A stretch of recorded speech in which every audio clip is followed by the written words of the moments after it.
Faso just signed a nuclear deal with Russia, a quiet move that could shake the whole of West Africa. But why would a country battling blackouts bet everything on nuclear power? And why now, with Russia? Let's find out.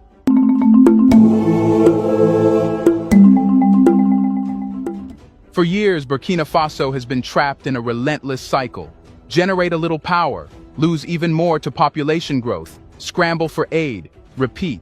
Despite being rich in sun, gold, and resolve, the country remains one of the most energy-deprived nations on Earth.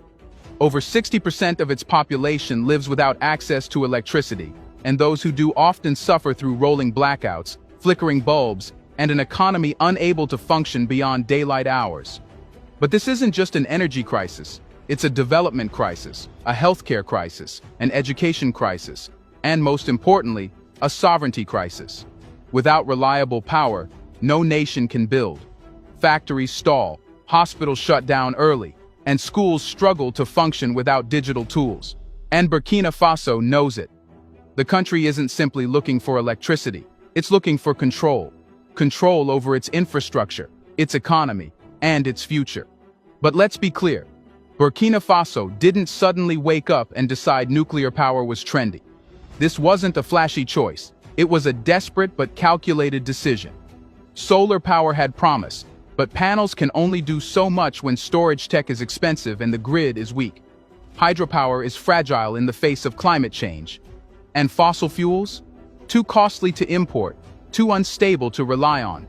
Every route was explored. Every solution ran into a wall.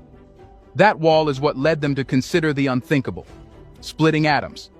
For a country like Burkina Faso, nuclear power used to be a foreign luxury, something reserved for the global elite: Russia, the US, China, France.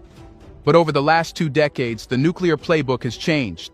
Modular reactors, simplified designs, and international partnerships have opened the door to nations once considered too unstable, too poor, or too inexperienced to even think about atomic energy.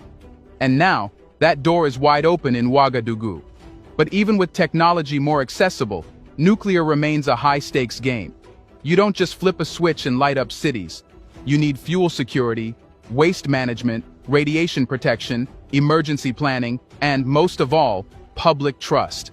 That's why this isn't just a decision for Burkina Faso's Ministry of Energy, it's a national transformation, one that touches every part of society, from universities and training centers to rural radio stations tasked with explaining nuclear safety to villagers. The bet is bold.